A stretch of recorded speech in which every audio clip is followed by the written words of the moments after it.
Member of parliament అంటే ఒక్క MP స్థానానికే పరిమితం కాదు. నెంబర్ ఆఫ్ ఎమ్మెల్యే సెగ్మెంట్స్ కి కూడా ప్రతినిధి. అంటే తన పరిధిలోని ఎమ్మెల్యేలందరినీ కలుపుకొని వెళ్లాల్సి ఉంటుంది. అయితే ఏపీలో ఆ పరిస్థితి ఆ ఎంపీకి లేదు. విచిత్రంగా మారిందట. మరి ఆయన ఎమ్మెల్యేలను పట్టించుకోవడం లేదా, లేక ఎమ్మెల్యేలే ఆయన్ను పట్టించుకోవడం మానేశారా? అర్థం కావడం లేదు. దీంతో ఆ కొత్త నేతకు పొలిటికల్ తత్వం బోధపడక సింగిల్ సెగ్మెంట్ కు పరిమితమయ్యారట. ఇందుకీ ఎవరా నేత, ఏంటా కథ? కాకినాడ కూటమిలో కొత్త రచ్చ. ఏకాకిగా మారిన ఎంపీ ఉదయ్ శ్రీనివాస్. 7 ఎమ్మెల్యేలున్నా ఏం లాభం? పార్లమెంటు సభ్యుణ్ణి పక్కన పెట్టేస్తున్నారా? గత సార్వత్రిక ఎన్నికల్లో కాకినాడ ఎంపీ స్థానానికి కూటమి అభ్యర్థిగా జనసేన తరపున పోటీ చేసిన తంగెళ్ల ఉదయ్ శ్రీనివాస్ అనూహ్య విజయం సాధించారు. ఈ పార్లమెంటు పరిధిలో 7 ఎమ్మెల్యేలు సైతం కూటమి నుంచే గెలవడంతో ఎంపీకి అదనపు బలం చేకూరింది.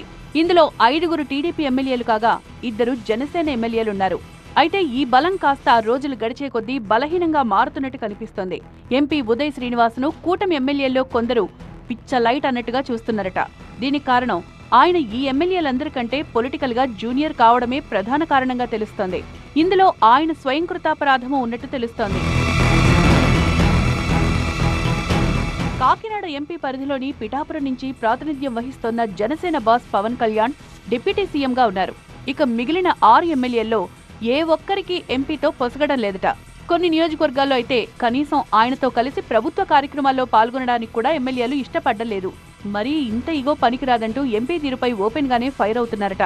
రాజకీయాల్లో కలుపుకొని వెళ్లాలి గాని ఎంపీ అయినంత మాత్రాన ఎవరూ అవసరం లేనట్టు వ్యవహరించొద్దని హెచ్చరిస్తున్నారట. ఎవరెన్ని చెప్పినా తన తీరు తనదే అన్నట్లుగా ఎంపీ ఉదయ్ శ్రీనివాస్ కేవలం పిఠాపురం నియోజకవర్గానికి మాత్రమే పరిమితం అవుతున్నారట. అది కూడా అప్పుడప్పుడు దర్శనమిస్తున్నారనేది బాహాటంగా వినిపిస్తోన్న విమర్శ. ఇలా అయితే సింగిల్ సెగ్మెంట్ ఎంపీగా మిగిలిపోతారనే టాక్ నడుస్తోంది. టీమార్క్ బిజినెస్ చేసే ఉదయ్ శ్రీనివాస్ సడన్ గా రాజకీయాల్లోకి వచ్చారు. జనసేనలో చేరి అప్పట్లో పిఠాపురం పార్టీ కోఆర్డినేటర్ గా పనిచేశారు. ఆ తర్వాత ఈక్వేషన్స్ లో భాగంగా పిఠాపురం నుంచి పవన్ కళ్యాణ్ పోటీ చేయడంతో కాకినాడ ఎంపీగా పోటీ చేసే అవకాశం దక్కింది. కూటమి గాలిలో ఎంపీగా విజయం సాధించిన ఉదయ్ శ్రీనివాస్ తీరుపై మొదటి నుంచి విమర్శలొస్తున్నాయి.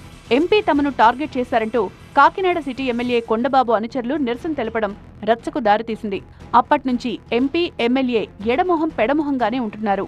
కాకినాడ రూరల్ నుంచి జనసేన ఎమ్మెల్యే పంతం నానాజీ సైతం ఎంపీ ఉదయ్ శ్రీనివాస్ పెత్తనాన్ని సహించలేదట.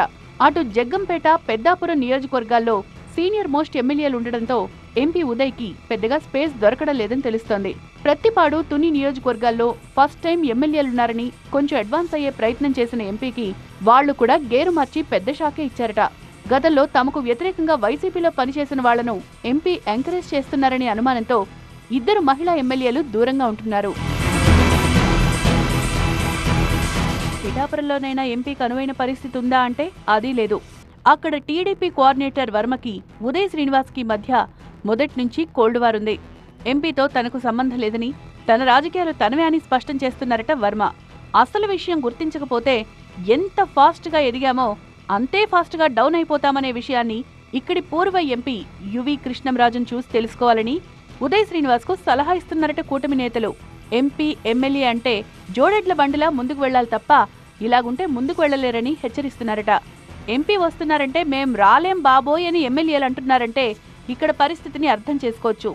ఇటీవల కలెక్టరేట్లో ఎంపీ హాజరైన మీటింగ్కు ఒక్క పెద్దాపురం ఎమ్మెల్యే చినరాజప్ప తప్ప మిగతా వారంతా డుమ్మా కొట్టేయడమే దీనికి నిదర్శనంగా చెప్పొచ్చు.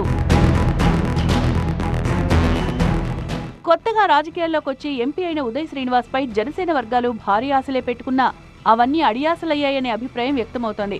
పవన్ ఉంటేనే మనం ఉంటామనే అభిప్రాయం తప్ప మన వల్ల పవన్ కి పబ్లిక్ లో మాట రావద్దనే ఆలోచన ఈ ఎంపీకి లేదని సొంత పార్టీ వాళ్లే గుసగుసలాడుకుంటున్నారు. మరి ఇప్పటికైనా సింగిల్ సెగ్మెంట్ ఎంపీలా కాకుండా 7 సెగ్మెంట్స్ కు ప్రతినిధిననే విషయాన్ని ఉదయ్ శ్రీనివాస్ గుర్తిస్తారేమో చూడాలి.